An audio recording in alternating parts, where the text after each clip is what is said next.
And hi, this is Marlyonama, and welcome to another episode of TidBits. And if you really like the content of this video, please hit the subscribe button below. It works really well. And this is a year in review, starting with the worst of the worst that 2018 has to offer. So, let's get the show on the road and look at the worst games of 2018.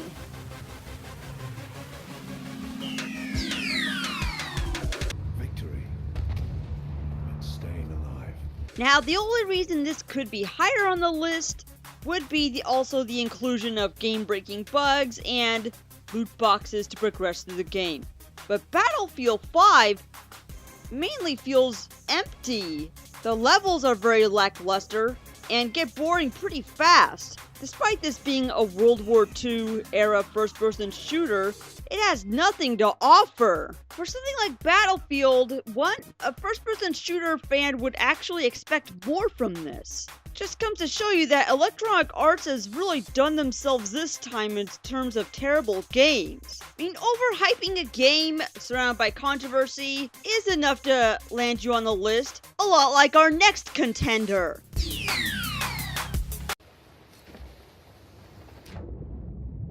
Now, this was one of my most anticipated games of the year, and judging by the fact that it's number 9 on the list, Sea of Thieves is obviously a big slap in the face that results in dislocated nose and broken teeth. It promises to be an open-world pirate game, but however, the world is so big, you can easily get lost in it. And there's barely anything to do. I mean, there's dumb AI, both enemies and companions, and there's just a bunch of bugs that can crash the game and result in a bunch of hilarious effects.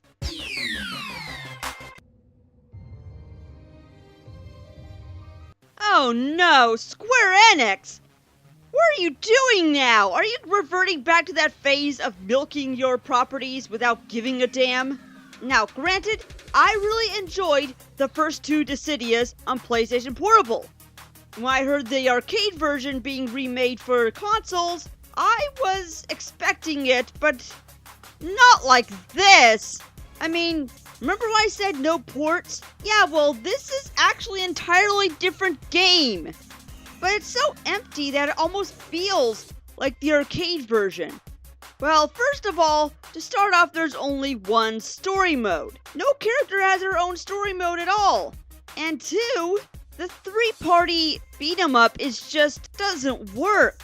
Now, granted, it does have beautiful graphics and the cutscenes are pretty fun to watch. And sadly, that's the only good things about this game. Square Enix really rushed themselves to make a new Dissidia game. It just has nothing! Seriously, try their mobile Dissidia instead. The light causes pain. Title says it all. This game is pure agony. It attempts to be a survival horror game, but it's a twisted psychological mess loosely based on Dante's Inferno.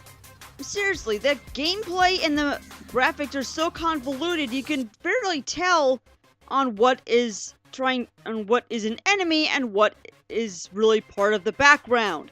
It's like the developers made this game on serious drugs. Some of the imagery is just so graphic I cannot even show on this video without being flagged. Who has managed to split our forces in 2? Oh boy. This was actually a game I actually had high hopes for because it was really going to do away with the traditional hack and slash of pushing the square button over and over again in the Dynasty Warriors franchise that was getting old pretty fast. But unfortunately, Dynasty Warriors 9 only continues to dig Koei and Tecmo a deeper grave. Seriously, they're going for the old open world mechanics and the whole day and night cycle, but the problem is, you have to wander off a barren, empty terrain just to get to the next battle and the next fight. And sometimes if you play them out of order, it can be a complete maniac. In fact, most of these stages lack complete challenge that you can just climb over the castle wall and just go straight for the main guy. And they try to make you mine for resources and hunt animals that are very stupid that obviously clip into the hills.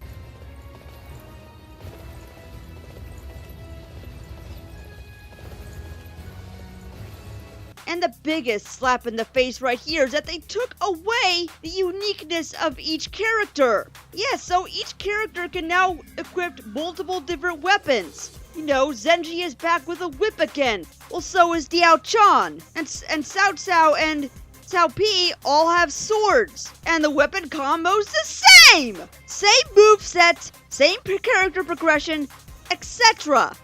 Then what's the point of having a new character when there's multiple ones that can equip the exact same weapon and have the same moveset? God, I hate this fucking game. Just go back to your roots as a one-on-one fighter or let the franchise die. Please! And I became a master. Oh, and here's an unwanted sequel that no one was asking for. Shaq Fu: A Legend Reborn plays just as horribly as the original game that this is based on. What more can I say? Legend Reborn? More like Legend of Shit Reborn. Who the hell are you guys? Back up, White Rice. We're here for the old man.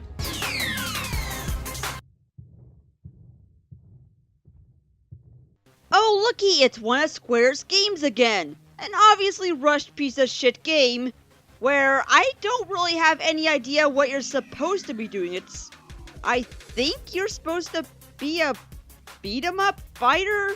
Well, we don't really know because this game has absolutely no dialogue. No, I'm not kidding, because you're actually supposed to be playing a deaf man and viewing the game from his perspective, which is why there's also no motherfucking subtitles. Then how the hell we know what the hell's supposed to be going on and what the characters are saying? Like, I know he's reading lips and stuff, but the rest of us are not deaf. We can't fucking read lips! And what if the lip syncing is out of whack?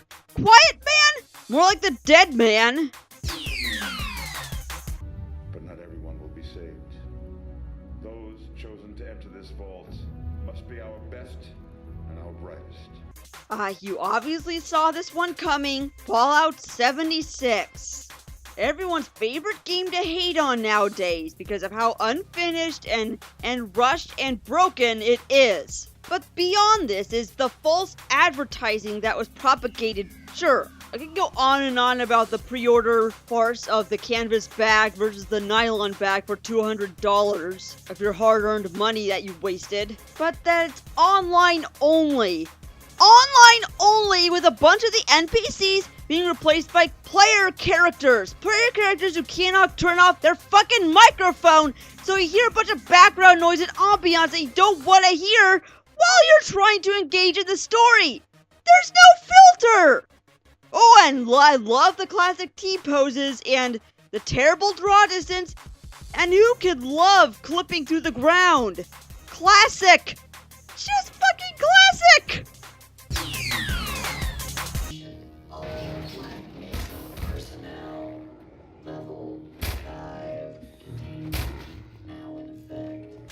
Hey, if you're waiting for Half-Life 3, it looks like Valve is more interested in turning half-assed fan-made games into actual canon. Well, that's the whole point of Hunt Down the Freeman. It's essentially a Half-Life and Gary's Mod asset flip that made by fans, which should obviously be given a cease and desist letter, but nope, it was purchased by Valve and turned into an actual Half-Life game, which is a prequel to Half-Life 1. And given that was made by fans and never tested through its Steam Direct system, it obviously has every single gameplay and story bug in the book. You come across a table lodged in a door. Looks like I should be able to crouch jump through this gap, but no matter what I do, I can't get through. Okay, is this a barrier? From the classic character T-poses, to terrible draw distances, people running into walls, and, oh my god, it's urgent that you must be a free man from this game!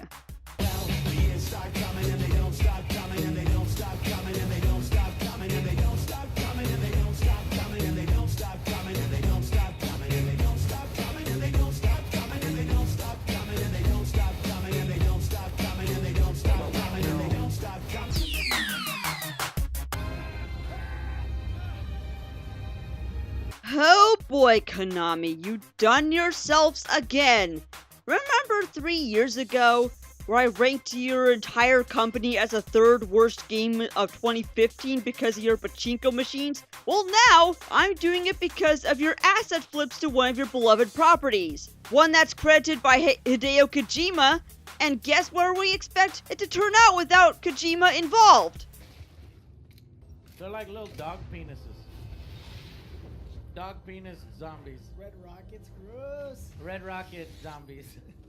Yep, a run-of-the-mill Steam asset flip of survival horror zombie bullshit. And besides, zombies has nothing to do with Metal Gear. I mean, I've never played any of the Metal Gear games, but I know that this is just Metal Gear in name only, and a big insult to anyone who loved the Metal Gear games. And why are there zombies? And why are there crafting items trying to be Minecraft? And, of course, you have to stock up on food and water because your player character will die! You know what? You're better off going back to the Metal Gear Pachinkos, because that's how many people would rather be playing. Not this asset flip, a PS2 era abomination. Now, as always, I'm a bit late on my reviews because I don't want to end this year on a sour note. So tune in next time where I actually will cover the best games of the year and the most anticipated games of 2019. This is Marlyonama, signing off.